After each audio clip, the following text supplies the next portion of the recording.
መድፈኞቹ አርሰናሎችና አርቴታ የግዴታ ማሸነፍ ያለባቸውን ጨዋታ የፊታችን ሐሙስ ማለትም ከነጎዲያ ከሊቨርፑል ጋር ያደርጋሉ። በርካታ የሊቨርፑል ተጫዋቾች ስለ ጨዋታው እየተናገሩ ይገኛሉ። የአርሰናል ተጫዋቾችም በርካታ ነገሮችን መናገር ጀምረዋል። የቃላት ጦርነቱ እንግዲህ ተጀምሯል። በነገራችን ላይ በርካታ የአርሰናል ደጋፊዎች ይህ ጨዋታም ሌላኛው የበቀል ጨዋታ እንደሚሆን ከፍተኛ ምኞታቸውንና ፍላጎታቸውን እየገለጹ ይገኛሉ። የቀድሞ የማንቸስተር ዩናይትድ ተጫዋች አርቴታ በሩበን አሞሪም ምትክ የማንቸስተር ዩናይትድ አሰልጣኝ መሆን አለበት ሲል መናገሩ በርካቶችን አነጋግሯል። በሌላ በኩል የሲቲው አሰልጣኝ ፔፕ ጋርዲዮላ ደግሞ ስለ አሰልጣኝ ሚኬል አርቴታ የአርሰናል ደጋፊዎችን ያስደሰተ ትልቅ ንግግር አድርገዋል። ሚኬል አርቴታ ስለ ዴክላን ራይስ እና ዘንድሮ ባላንዶር ያሸንፋሉ ስለሚለው ጉዳይ ብዙ ሀሳቦችን አንስተዋል። እያንዳንዱን መረጃ እንግዲህ እንደተለመደው በአማረ መልኩ ወደ እናንተ የማደርስ ይሆናል። በተለይም የአርሰናልና የሊቨርፑል ጨዋታ ላይ ትኩረት አድርጋለሁ። ይህንን ቻናል እየተመለከታችሁ ነገር ግን ሰብስክራይብ ያላደረጋችሁ ካላችሁ ሰብስክራይብ በማድረግ ቤተሰብ እንድትሆኑ በአክብሮት እጋብዛችኋለሁ። ወደ 30,000 ሰብስክራይበር እየተጠጋን ነው። ለዚህም ከልብ እያመሰገንኳችሁ በቀጥታ ወደ መረጃዎቹ ወስዳችኋለሁ። እንግዲህ አርሰናል ዘንድሮ እያንዳንዱ ባለፉት ዓመታት እንደዚሁም ዘንድሮን ጨምሮ ያስቀየሙትን ወይም ደግሞ ነጥብ ያስጣሉትን ቡድኖች በሚገባ እየተበቀለና ውጤት እያመጣ ይገኛል ብለን መናገር እንችላለን።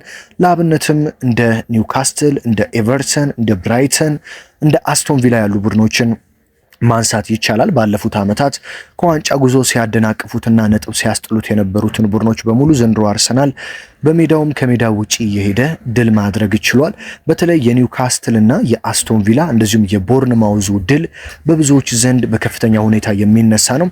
አስቶን ቪላ ዘንድሮ ራሱ አርሰናልን 2-1 አሸንፎት እንደነበረም ይታወቃል። ታዲያ በሜዳው ጠርቶ አርሰናል አስቶን ቪላን ወዲያውኑ 4-1 በማሸነፍ ጣፋጭ በቀልን እንግዲህ ለመድፉ ደጋፊዎች ማሳየት ችሏል። አሁን ደግሞ ተራው የሊቨርፑል ነው ሲሉ እንግዲህ ብዙ የመድፉ ደጋፊዎች እየተናገሩ ይገኛሉ። እንደምታውቁት የዘንድሮ የውድድር ዓመት ገና እንደተጀመረ አርሰናል በሊቨርፑል እጅግ አሳዛኝ ሽንፈትን በአንፊልድ የ1-0 ሽንፈትን አስተናግዶ እንደመጣ ይታወቃል። በነገራችን ላይ ያን ጨዋታ አርሰናል የተሸነፈው በራሳቸው በአሰልጣኝ ሚኬል አርቴታ ስህተት እንደሆነ ይታወቃል። እኔም በግሌ ይህንን ጨዋታ አርሰናል የተሸነፈው በአሰልጣኝ ሚኬል አርቴታ ስህተት እንደሆነ በሚገባ መናገር ይችላሉ። በተለይ አሰልጣኝ ሚኬል አርቴታ ይዘውት የገቡት 11 አሰላለፍን ጨምሮ ብዙዎች ሲተቹት ነበረ። የዛኔ እንደምታውቁት እንደ ኤብሬቼ ኢዜ ያሉ ተጫዋቾች በተቀያሪ ወንበር ላይ ተቀምጠው አሰልጣኝ ሚኬል አርቴታ ግን ዴክላን ራይስ፣ ማርቲን ዙቤሜንዲ እና ሚኬል ሜሪኖን በመሃል ሜዳ 3 የዲፌንሲቭ ሚድፊልደር ባህሪ ያላቸው የመከላከል ባህሪ ያላቸውን ተጫዋቾች ይዘው በመግባት ታዲያ በመጨረሻ ደቂቃ በተቆጠረባቸው ግቦች መድፈኞቹ በ83ኛው ደቂቃ ነው የግብ የተቆጠረው። ነጥብ ለመጣል ተገደው 3 ነጥቦችን ጥለው እንደመጡ ይታወቃል። ከዛ በኋላ ሊቨርፑል እንግዲህ እንዴት ብረከረከና ውጤት ማጣት ቀውስ ውስጥ እንደገባ እናውቃለን። በአሁኑ ሰዓት ሊቨርፑል 4ኛ ደረጃ ቢገኝም ከአርሰናል እንግዲህ በ17 ነጥቦች ርቆ ነው የሚገኘው ሊቨርፑል ማለት ነው። ይህ ደግሞ አርሰናል ምን ያህል ከዛ በኋላ ወጥ አቋም ላይ እንደሚገኝና ሊቨርፑል ደግሞ ምን ያህል ተቸግሮ እንደሚገኝ በሚገባ የተመለከትንበት ነው።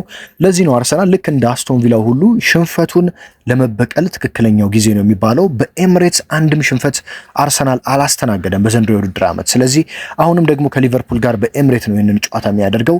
በሜዳ ላይ አርቴታ ለደጋፊዎች መልእክት አስተላልፈዋል። እንደምታውቁት አርቴታ አርሰናልን ከተቀበሉ በኋላ ባለፉት 2 ዓመታት ከሰሯቸው ትልቅ ስራዎች መካከል ዋነኛው የኤምሬት ስቴዲየምን ድባብ መቀየርና አስፈሪ ማድረግ ነው። በአሁኑ ሰዓት ሁሉም ቡድን ሄዳችሁ የት መጫወት ትፈራላችሁ ተብሎ ቢጠየቅ ኤምሬት እንደሚሉ ግልጽ ነው። ምክንያቱም በኤምሬት ስቴዲየም ያለው ድባብ እጅግ አስፈሪና ለተጋጣሚ ቡድኖች አስጨናቂ እንደሆነ ይታወቃል። ታዲያ አሰልጣኝ ሚኬል አርቴታም ለአርሰናል ደጋፊዎች ሐሙስ ዕለት ከፍተኛ የሆነ ድጋፍ እንደሚፈልጉና በሜዳ ውስጥ ታይቶ የማይታወቅ ድባብ እንደሚፈልጉ መልእክት አስተላልፈዋል። በዛ ዕለትም መድፈኞቹ ደጋፊዎች ቲፎ ያሳያሉ ተብሎ ይጠበቃል። በተለይ በቶተናሙ ጨዋታ አርሰናል 4-1 ባሸነፈበት ጨዋታ የነበረው አይነት ድባብ እንደሚኖር ነው የሚጠበቀው። ወደ ሜዳ ሲገቡ ተጫዋቾች የእሳት ርችቶች እንደሚኖሩና ትልልቅ ባነሮች እንደሚያዙ እየተነገረ ይገኛል። በተለይ አርሰናል ይህንን ጨዋታ ማሸነፍ የሚችል ከሆነ ነጥብ ይጥልባቸዋል ተብሎ ተገምቶ የነበረውን ሁሉንም ጨዋታ ማሸነፍ ይችላል ማለት ነው። ምክንያቱም ከኤቨርተን ጨዋታ ጀምሮ ብዙዎች አርሰናል ነጥብ ይጥላል ሲሉ ነበር። ነገር ግን ኤቨርተንን፣ ብራይተንን፣ አስቶን ቪላን፣ ቦርንማውዝን ድል አድርጓል። አሁን የቀረው ሊቨርፑል ነው። መድፈኞቹ ሊቨርፑልን ድል ማድረግ የሚችሉ ከሆነ ከነዚህ ጨዋታዎች ከ15 ነጥብ መሰብሰብ የሚችሉበትን እድል ማግኘት ይችላሉ ማለት ነው። የሊቨርፑሉ ተጫዋች ጆንስ እንግዲህ ስለ አርሰናል ጨዋታ አንድ ሀሳብ ሰጥቶ ነበር። እሱ ምንድነው ያለው? ትልቅ ጨዋታ ነው፣ ግን በዚህ ሊግ ሁሉም ጨዋታዎች ትልቅ ናቸው። ካሁን በፊትም ተናግሬ ያለው፣ በተለይ አሁን ደግሞ ከሁሉም በላይ ነጥቦች ያስፈልጉናል። ነጥብ በጣም እየጣልን እንገኛለን። አርሰናል ጋር የምታደርገው ጨዋታ እጅግ ትልቅ ጨዋታ ነው። እነሱ አሁን ላይ ትልቅ ጉዞ ላይ ናቸው። ግልጽ ነው፣ የፕሪሚየር ሊጉ መሪ ናቸው። እንደሚታወቀው ከኛ ጋር የመጀመሪያ ጨዋታቸውን ተጫውተው እኛ አሸንፈናል። ስለዚህ እነሱ እኛን ለመበቀል ይሞክራሉ። እኛም ወደ ኤምሬትስ እንሄዳለን፣ አስተሳሰባችንን ከፍ አድርገን ለማሸነፍ እንሞክራለን ሲል የሊቨርፑሉ ተጫዋች ጆንስ ለአርሰናል እንደማይተኙና አርሰናልን ለማሸነፍ ወደ ኤምሬትስ እንደሚሄዱ ፍንጭ ሰጥተዋል ማለት ነው። አርቴታ ግን ይህንን ጨዋታ ለማሸነፍ ያለምንም ፍርሃት ወደ ሜዳ መግባት አለባቸው። ምክንያቱም ከአሁን በኋላ ያለው የፕሪሚየር ሊግ ጨዋታዎች በሙሉ በጣም ክሊኒካልና ከፍተኛ የሆነ ጥንቃቄ የሚፈልጉ ናቸው። በእርግጥ አርሰናል እስካሁን ድረስ 29 ጨዋታዎችን አድርጎ 24 ጨዋታ በድል ተወጥቷል። 2 ጨዋታ ብቻ ነው የተሸነፈው። 3 ጨዋታቸው ወጥቷል። ሁለቱን የተሸነፈው ደግሞ በሊቨርፑል እና በአስቶን ቪላ ነው።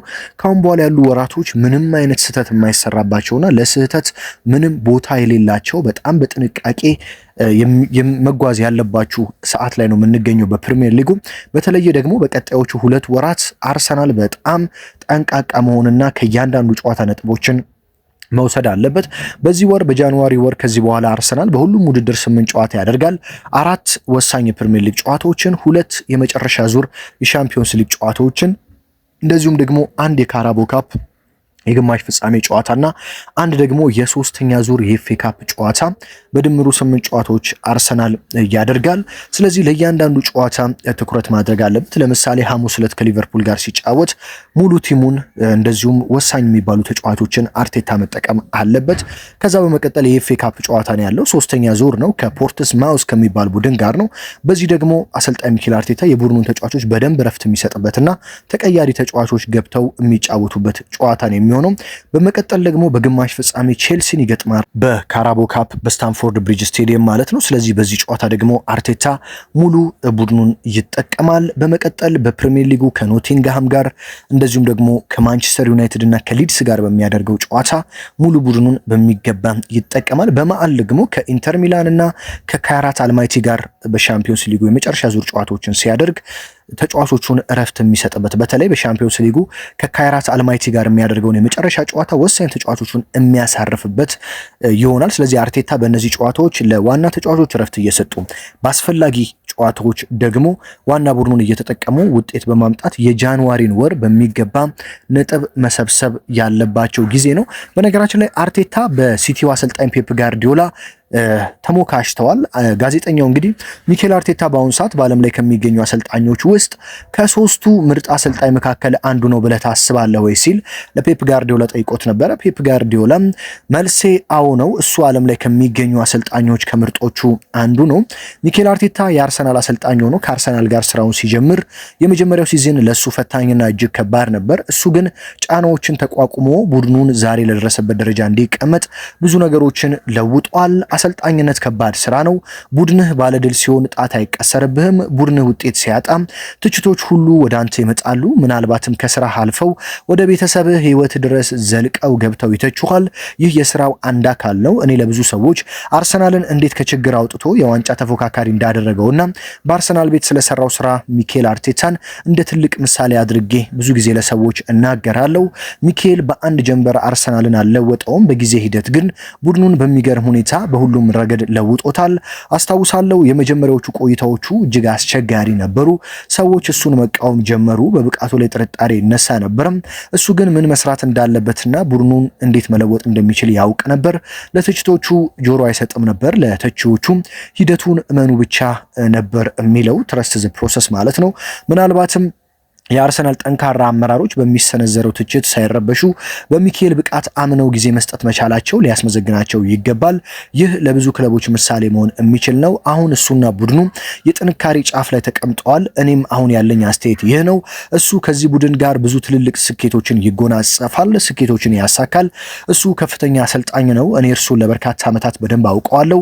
ማድረግ የሚፈልገውን ነገር ሳያሳካ እንቅልፍ የማይወስደው የለውጥ ሰው ነው። እኔ ሁልጊዜ ከአሰልጣኝ ሚኬል አርቴታ ጎን ነኝ ሲል እንግዲህ የሲቲው አለቃ ፔፕ ጋርዲዮላ ስለ አሰልጣኝ ሚኬል አርቴታ ብቃት ምስክርነቱን ሰጥቷል። ምክንያቱም ይህንን የተናገሩት ፔፕ ጋርዲዮላ ቡድኖች ዝም ብለው አሰልጣኝ እያባረሩ ስለሆነ ከሰሞኑ እንደ አርቴታ መታገስ እንዳለባቸው መልእክት ለማስተላለፍ ፈልገው ነው። በነገራችን ላይ የቀድሞ የማንቸስተር ዩናይትድ ተጫዋች የነበረው ፈርዲናንድ አርቴታ የማንቸስተር ዩናይትድ አሰልጣኝ መሆን አለበት ሲል መናገሩ ብዙ ደጋፊዎችን አስገርሟል። ሪዮ ፈርዲናንድ ሩበን አሞሪም መባረሩን ተከትሎ ማንቸስተር ዩናይትድ ለሚካኤል አርቴታ ቢደውልለት በእርግጠኝነት አርቴታ ጥያቄውን ያስብበታል። አርቴታ ስለዚህ ነገር በፍጹም አደባባይ ላይ አይናገርም። ነገር ግን ይህንን በቤቱ ሆኖ እንደሚያስብበት እርግጠኛውን መናገር እችላለሁ። ስለዚህ የማንቸስተር ዩናይትድ አመራሮች ለአርቴታ ደውለው የዩናይትድ አሰልጣኝ እንዲሆን መጠየቅ አለባቸው ሲል አስገራሚ ሀሳቡን ሰጥቷል። በርካታ የአርሰናል ደጋፊዎችም ሪዮ ፈርዲናንድ እንግዲህ እንዴት አስቦ ነው ሲሉ እየተናገሩ ይገኛሉ። በአሰልጣኝ ሚኬል አርቴታ ብዙ ጊዜ በጋዜጣዊ መግለጫቸው በአርሰናል ቤት የአሰልጣኝነት ጊዜያቸውን መጨረስ እንደሚፈልጉ፣ በተለይ በአርሰናል ቤት በርካታ ዋንጫዎችን ማሳካት እንደሚፈልጉ ይናገራሉ እና ይህንን ሪዮ ፈርዲናንድ መናገሩ ብዙዎችን አስገርመዋል ማለት ነው። አሰልጣኝ ሚኬል አርቴታ እንግዲህ ዘንድሮ የዋንጫ ዓመታቸው ይሆናል ተብሎ ነው የሚጠበቀው። ምክንያቱም እንደ ሲቲ ያሉ ቡድኖች መንሸራተት ጀምረዋል። በአሁኑ ሰዓት በፕሪሚየር ሊጉ በ6 ነጥብ ርቀት እየመሩ ነው የሚገኙት።